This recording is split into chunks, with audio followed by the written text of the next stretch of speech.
WhaTap Kubernetes Monitoring has a lot to offer. It includes different types of menus such as dashboard, container, workload, cluster, an analytic, and log, etc. Below the dashboard menu are dashboards from the different perspectives defined by WhaTap.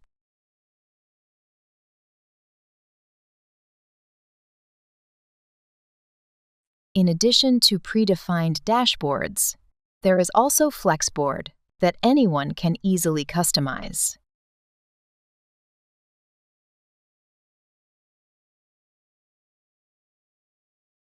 The container, workgroup, and cluster menus include menus that provide views on Kubernetes per component. The analysis menu provides analytics features that are unique to WhaTap, created through years of monitoring experience. Apart from the functions that have been outlined, WhaTap also offers log, report, application, notification, and more.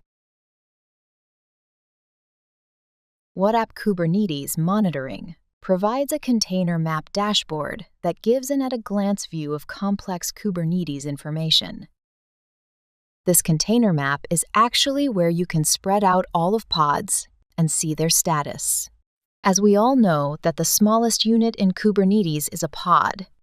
With WhaTap, you can view information on a per-container basis as well as a per-pod basis.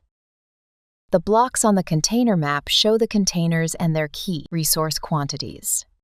Below the blocks in the container map, metrics related to CPU, memory, and application transactions are displayed. By default, the container map shows blocks all spread out. However, you can also group them in any combination you want.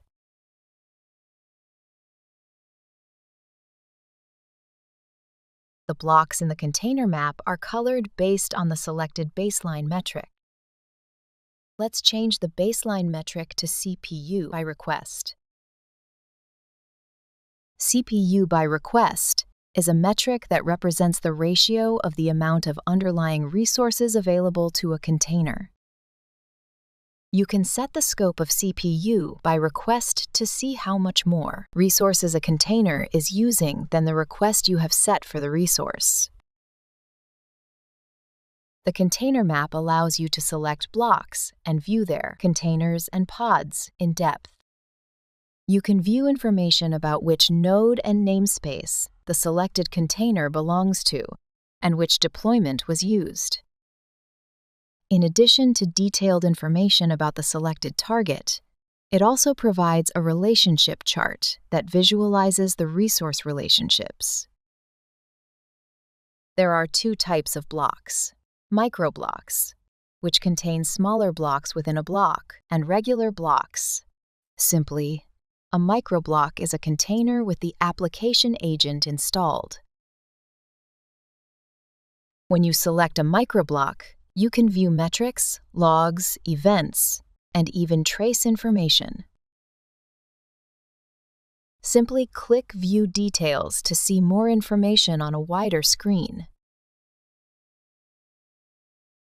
The Traces tab contains information about the application running in the selected container.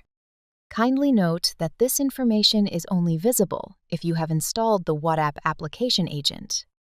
Metrics provide real-time information about the current resource usage and trends used by the monitored object. Logs provides the contents of logs generated by the monitored entity. Kubernetes events are information provided directly by each Kubernetes cluster and contain information about changes and errors inside Kubernetes. Kubernetes event information, like container logs, is short-lived in Kubernetes. But with WhaTap, you can store, search, and even analyze this for a long period of time. Call information lets you see the call flow of the application running on top of Kubernetes container and the status of external call targets. The list of targets on the left lets you select additional targets you'd like to see.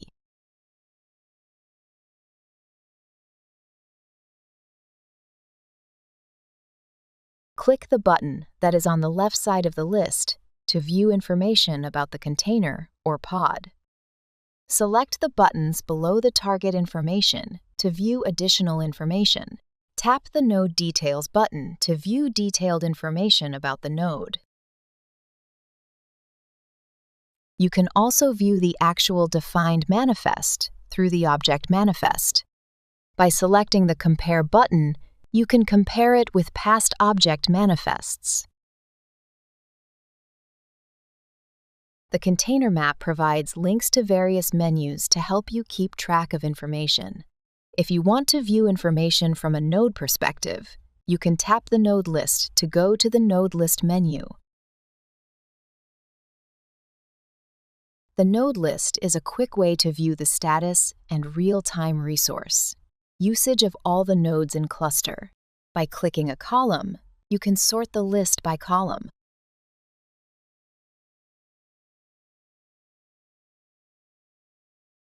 If you're curious about the difference in usage of key resources between specific nodes, just click the Compare button to the left of the list.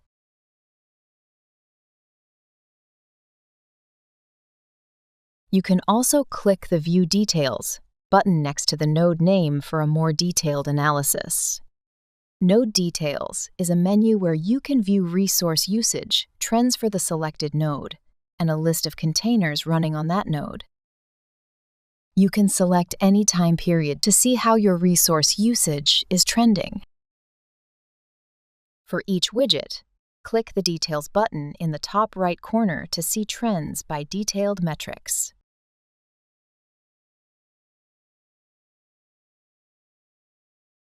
You can also see the containers that are running on the node. Click the View Details button next to the container name to analyze the container. The container list can also provide sophisticated filtering options. Let's filter only the containers under a pod with a specific name. For instance, even when multiple containers exist within a pod, you can get a granular view of the health and resource usage of individual containers.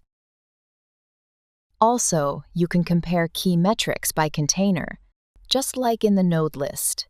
Click the Search Period button at the top right of the comparison box to see the trend of key metrics for the desired period. If you're interested in maintaining stability and improving performance on the application side, you can utilize the Workload menu, especially the menu provided in Workload focuses on your application's deployment status, service availability, and performance metrics. In the deployment list, you can view the number of running pods, containers, and applications in your cluster, as well as key performance metrics such as CPU and memory on a per-deployment basis. When you select a deployment, you can view the relationships, traces, metrics, events, logs, and invocation information for the resources managed by that deployment unit. The Resources tab shows the containers, pods, replica sets, and replica sets deployed by the currently selected deployment, along with the node resources they run on, and the relationships between those objects.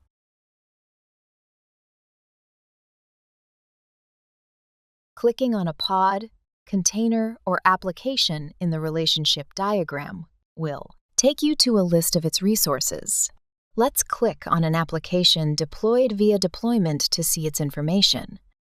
In the container application list, you can see application-specific performance metrics. If you want to know further and deeper about the infrastructure your application is part of, you can click View Details next to each resource name to enter the monitoring screen from an infrastructure perspective. Utilizing the List menu in this way allows you to connect and monitor different perspectives, from infrastructure to services. Not only does WhaTap provide list images, but also predefined dashboards with different perspectives. One of them is Control Plane Monitoring. As one of the Kubernetes control plane components, It enables monitoring of Kubernetes API servers in real time. Kubernetes API server monitoring can be found under the Clusters menu in the left sidebar and under the Kubernetes API server dashboard menu. Here you can check summary of Kubernetes API server pods at a glance. However, as you can see, there is limited information about the Kubernetes API server pod in this case, and some information is marked with no data. It shows how many GET requests and POST requests are happening inside the Kubernetes API server and what sort of requests are actually happening. You can see the current status of requests per minute, the trend of requests per second, and the trend of requests per minute by resource and sub-resource. By viewing the status and trend, you can easily identify resource requests that are being overused. Here we can see that the GET requests per second are similar for both Kubernetes API servers, with the highest number of requests currently being made for leases. Here you can see the trend in the number of requests per response related to normal, abnormal, and redirects. If we look at the configurations that fall under the 200th normal response code, we can see the number and trend of response requests per minute and the trend of requests per resource and sub-resource. The 300ths and 400ths have the same configuration. For example, if you see an increase in the number of responses based on a trend in the top 400 response codes, you can identify which resources the increased requests are for.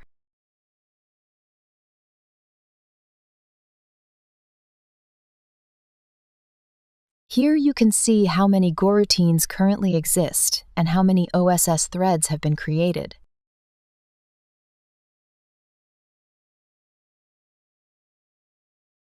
Here, you can see the actual number of requests being processed over a 1-second period at the time of data capture. Kubernetes API servers also have a set of dedicated notifications. When you click the Matrix tab in the Event settings, and then click the Add Event portion of the composite matrix, you'll see 2 notifications.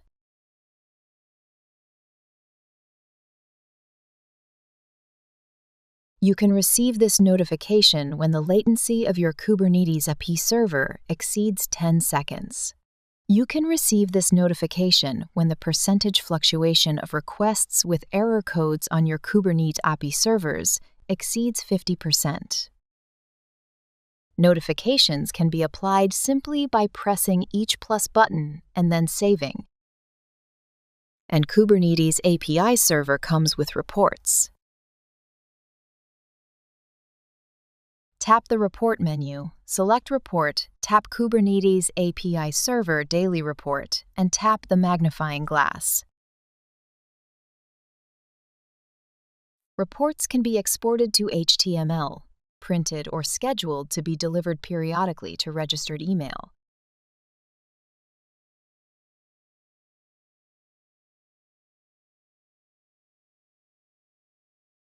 We've been around long enough to understand the pain points our customers face, and we offer unique analytics to solve them. First, let's look at the pod performance analysis screen. Manually analyzing pods for optimization and resource usage for optimization is cumbersome. However, the pod startup analysis that WhaTap suggests makes optimization easy and fast. It breaks down into phases for about 5 minutes after the pod starts, as shown in the graph above. Let's select one pod in the list view and take a closer look. The graph is divided into 3 levels. They are color-coded, and you can see the resource usage for each zone. Once in the running state, the application starts the service. The CPU usage for the running section is 196 millicores. When it enters the steady state, it uses less CPU than before. Users can take this into account and try to reduce the load in the startup phase or reset the request for resources. If you want to quickly identify and resolve a situation where a pending pod has occurred, you can use the Pending Pod Status menu. Let's select a pod for which we want to determine the cause of it being pending. Pods in a pending state can occur due to various reasons, such as insufficient node resources or pod configuration issues. A pod in the pending state indicates that the node is running out of resources, pod settings, etc. The right tab allows the user to view the associated objects and the recommended actions it suggests. The actual pod resource requirement is 2,500 millicores, exceeding the node's CPU capacity. This indicates that the pod is in a state where it cannot be scheduled. In this way, you can use WhaTap's analytics to optimize clusters' performance and increase reliability. WhaTap's analytics will effectively cut cost and improve reliability. Operate your complex Kubernetes environment more easily with WhaTap